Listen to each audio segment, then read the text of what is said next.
Năm 2024, bộ phim kinh dị hài trừ tà mới nhất của Hàn Quốc do Lee Sung Min và Lee Hee Jun thủ vai chính, tựa đề Đẹp trai thấy sai sai sẽ mang lại những tiếng cười ha ha ha đầy chói sáng. Người ta nói rằng ngoại hình quá nổi bật thường dễ gây hiểu lầm.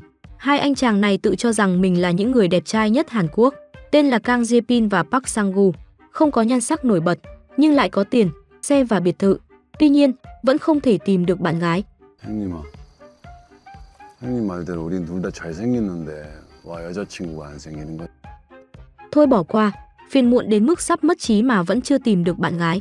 Thôi thì về quê sống cuộc sống điền viên cuối đời cho đẹp trai. Tuy nhiên, điều bất ngờ là hai anh em tốt bụng này trên đường đến căn biệt thự mới mua ở làng quê lại đâm phải một con dê chết giữa đường khi đang cố gắng kéo nó ra khỏi đường với lòng tốt. Vì ngoại hình quá nổi bật, họ bị đội trưởng cảnh sát Choi nhầm tưởng là tội phạm nguy hiểm. Trong hoảng loạn, đội trưởng Choi còn rút khẩu súng đã gần rỉ sét ra. Dù sau khi kiểm tra kỹ, biết rằng chỉ là hiểu lầm hai người, nhưng ngoại hình quá nổi bật vẫn khiến đội trưởng Choi cảm thấy rất đáng ngờ. Đặc biệt là khi thấy nét mặt kỳ lạ khó tả của Park Sang-gu trong cuộc thẩm vấn, ông ấy suýt nữa lại rút khẩu súng rỉ sét ra. Trồng thêm vài lá tía tô nữa. Đừng liếm tôi nữa, tôi nhột quá. May mà chỉ là trò đùa của chú chó con đói bụng, và vì không tìm thấy bằng chứng phạm tội của hai người, đội trưởng Choi chỉ cảnh cáo và để hai người đi. Khi hai người đến căn biệt thự mới mua ở vùng quê hẻo lánh, nhưng cảnh tượng thực tế khác xa so với ảnh quảng cáo. Ngay cả cánh cổng biệt thự, khi chó sủa một tiếng, cũng tự động mở ra mà không tốn chút sức nào. Dù hai người rất bất ngờ và vui sướng tột độ, nhưng khung cảnh tối đen trong nhà cùng với trận pháp kỳ quái thực sự khiến hai kẻ nhát gan sợ đến mức tiểu ra quần.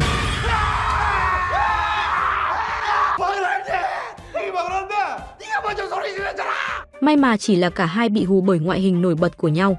Hai người phát hiện ra khẩu súng cổ có chứa đạn bằng bạc nguyên chất ở dưới hầm, rồi vui sướng mang xác con dê nhặt được trên đường. Tốt bụng chôn ở ngọn đồi gần biệt thự, trong đêm cô đơn buồn bã, lại đau khổ tự hỏi lòng. Rõ ràng rất đẹp trai, nhưng tại sao vẫn không tìm được bạn gái, thật không hiểu nổi. Cả hai chỉ còn biết cầu nguyện trời ban cho họ một mỹ nhân. Và điều kỳ diệu đến đúng là kỳ diệu. Ngay lập tức, họ gặp Mina, người đã có chút hiểu lầm với họ ở siêu thị ban ngày. Nhưng khi đối mặt với Mina đang giận dữ, cả hai không biết trốn ở đâu cho khỏi ngượng, thì cần câu cá bỗng nhiên rung mạnh.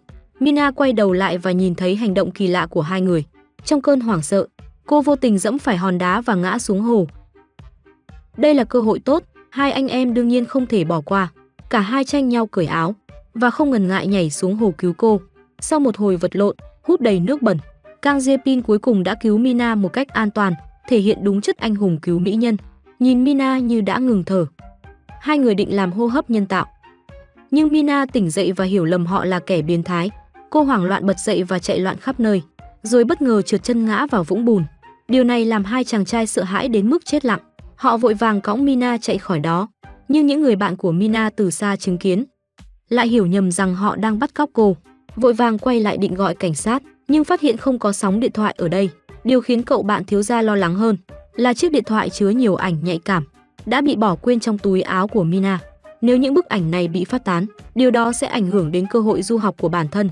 Không còn cách nào khác, chỉ có thể cử một người đi nhờ cảnh sát giúp đỡ. Cả bốn người còn lại quyết định tổ chức một cuộc giải cứu, nhưng người bạn đến nhờ cảnh sát giúp đỡ lại gặp phải một con dê biết nói trên đường. Cùng lúc đó, Mina tỉnh lại từ cơn hôn mê và chui ra khỏi túi ngủ. Nhìn thấy Kang Jae-pin trông dữ tợn đứng ngoài cửa, cô hiểu lầm rằng do sự cố hôm qua mà cô đã bị hai anh em này bắt cóc. Cô lén cầm cái móc sắt định lẻn ra ngoài, nhưng bị Park Sang-gu, người hóa trang thành đồ tể, phát hiện. Sợ hãi, cô quay người định chạy trốn, nhưng lại đâm sầm vào Kang Jae-pin vừa bước vào nhà. Cô định đi đâu thế? Muốn về nhà à? Cô liều lĩnh vung móc sắt lên, khiến Kang Jae-pin sợ đến nỗi ướt hết cả quần và làm chính mình hoảng loạn, chỉ biết quỳ xuống cầu xin tha mạng, khóc lóc không ngừng. May thay, hai anh em dù ngoại hình nổi bật nhưng lại rất hiền lành và nhân hậu.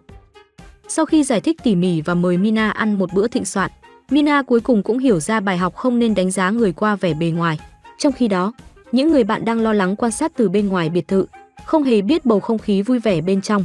Họ hiểu lầm hành động giành găng tay rửa bát của hai người thành việc Park Sang-gu đang tàn nhẫn hãm hại Mina. Sợ hãi đến mức không dám phát ra tiếng động. Lúc này, Kang Jae-pin có vẻ đang cảm thấy ghen tị. Anh lẩm bẩm phàn nàn ở bên ngoài. Khi đang cưa một khúc gỗ lớn, lại vô tình chọc vào tổ ong bên trong. Bị ong đuổi, anh vội vàng chạy trốn.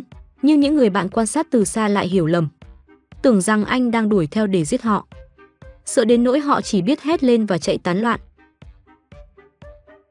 Ong đến rồi, chạy mau. Sao cô không hiểu tôi đang nói gì chứ? Kết quả là cô bạn không bị Kang Jae-pin hù chết, mà lại bị ong trên cây đốt chết tại chỗ. Cùng lúc đó, trưởng đồn Choi đang tuần tra trên đường, vẫn không thể quên được hai anh em có ngoại hình nổi bật giống mình. Lái xe trong tâm trạng rối bời, thì bất ngờ bị người bạn đến cầu cứu làm hoảng hốt. Ở bên kia, những người bạn hiểu lầm rằng Kang Jae-pin đã giết cô bạn. Dù rất sợ hãi, họ vẫn quyết định lấy lại chiếc điện thoại, lén lút quan sát từ xa, nhưng lại hiểu lầm chiếc tủ handmade của Park Sang-gu là chiếc quan tài để chôn sống Mina. Họ quyết định ra tay trước khi Park kịp hành động. Ngay sau đó, hai người cầm gậy golf định tấn công Park Sang-gu, nhưng thiếu gia bị giật ngã bởi dòng điện rò rỉ trên đất. Còn người bạn kia giận dữ định lao tới, nhưng lại vấp phải dây điện dưới đất, lại tự mình lao vào trong cái hộp gỗ và bị cây gậy golf mình ném ra đập trúng đầu, chết tại chỗ. Cùng lúc đó, người bạn khác định tấn công Kang Jae-pin, ném dao nhưng lại trúng vào chân mình, đau đến mức không thể chịu nổi. Trong cơn tức giận, anh rút dao ra và lao vào định giết Kang Jae-pin, nhưng không ngờ anh lại lao thẳng vào máy nghiền. Anh là ai, làm gì ở đây? Hai người họ sợ hãi đến ngẩn người. Cả Mina cũng ngất xỉu vì quá sợ, nhưng vì quá sợ hãi không dám báo cảnh sát, họ chỉ dám run rẩy trốn trong nhà. Lúc đó, trưởng đồn Choi vội vàng đến bên ngoài biệt thự, nghe thiếu gia tỉnh dậy kể lại mọi chuyện.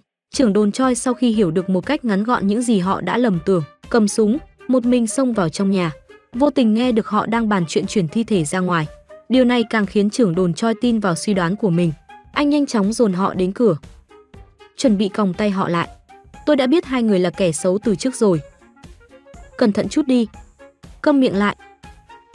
Kết quả, trưởng đồn Choi không nghe lời cảnh báo, bị tấm ván có đinh rơi trúng, loạng choạng, ngã tới ngã lui, va phải bình nước nóng đang đun sôi 300 độ, còn bị đèn trần rơi trúng đầu. Với gương mặt đầy vết thương, anh loạng choạng đi ra ngoài. Khi bất tỉnh, khẩu súng vô tình cướp cò, làm cháy chiếc xe ô tô vừa đến biệt thự, chạy qua vũng xăng lan khắp mặt đất. Park Sang-gu hoảng sợ khi thấy cảnh tượng đó, nhầm lẫn chai nước chứa xăng là nước, rồi đổ lên, khiến tình hình càng tồi tệ hơn. Không chỉ khiến xe cảnh sát nổ lớn, mà còn khiến trưởng đồn Choi đang hấp hối chết ngay tại chỗ. Này các em học sinh, sao các em vẫn chưa chết? Kết quả là, không nói còn đỡ, câu hỏi thiện ý này lại khiến thiếu gia tưởng nhầm rằng ông ta định giết mình. Nhặt khẩu súng trên đất lên bắn loạn xạ. Nhìn thấy hai người không chịu ra ngoài, anh còn lấy chú chó làm con tin, ép Park Sang-gu đội mũ bảo hiểm sắt chạy ra ngoài, dùng súng hơi điên cuồng bắn trả lại họ. Kang Jae-pin tranh thủ lúc đó cướp chó và bỏ trốn, nhưng chưa chạy xa đã bị thiếu gia bắt lại, bị trói vào gốc cây và bị đánh tới tấp bằng gậy golf. Mina tới kịp thời để giải thích sự hiểu lầm, nhưng thiếu gia chỉ muốn lấy lại điện thoại, lúc này không còn nghĩ đến tình bạn nữa. Anh đang lớn tiếng lăng mạ Mina, thì bị người bạn của mình ném một viên đá vào, cướp lấy điện thoại khiến anh ngỡ ngàng. Nhưng điều đáng sợ là, người bạn vừa chạy ra chưa bao lâu, đã run rẩy chạy trở lại, vì con quỷ dê núi đã nhập vào xác của cô bạn đã chết. Điên cuồng đuổi theo người bạn đang chạy đi báo cảnh sát. Nhưng khi anh trở lại nhà, thiếu gia cố gắng cướp chìa khóa xe để bỏ trốn. Thế là xong rồi, con quỷ dê núi nhập vào bạn của họ xông thẳng vào nhà, khiến tất cả mọi người sợ đến nỗi không dám cử động.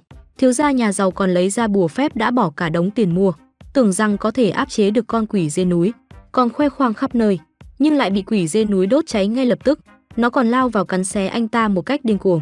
Với sự hợp sức của mọi người, họ đã ném được con quỷ dê xuống tầng hầm, nhưng thiếu gia run rẩy vì quá sợ hãi, vẫn bị nó kéo xuống dưới, rồi kích hoạt một trận pháp mở ra cánh cổng địa ngục triệu hồi quỷ.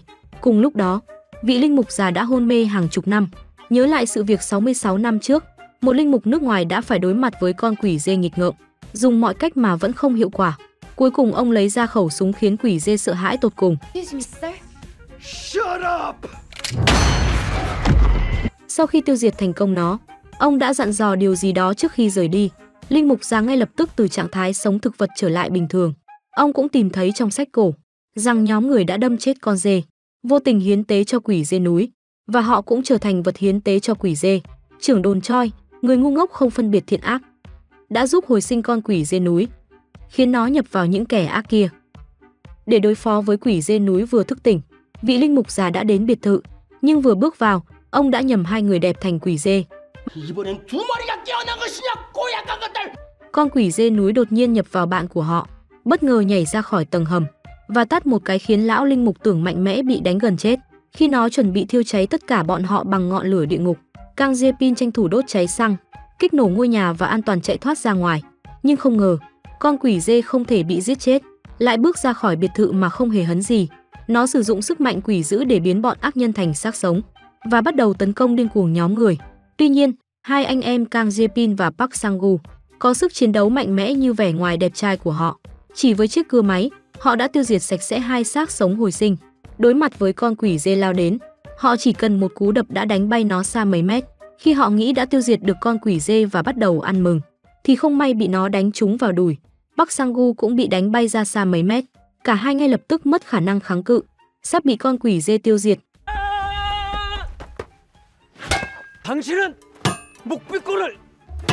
Kết quả là chẳng có tác dụng gì, lập tức bị đấm ngất xỉu. Con quỷ dê giơ cưa máy lên định ra tay, thì Mina tìm thấy viên đạn có thể tiêu diệt quỷ dê. Với sự giúp đỡ của hai người, họ sử dụng súng hơi, ngay lập tức tiêu diệt con quỷ dê mạnh mẽ.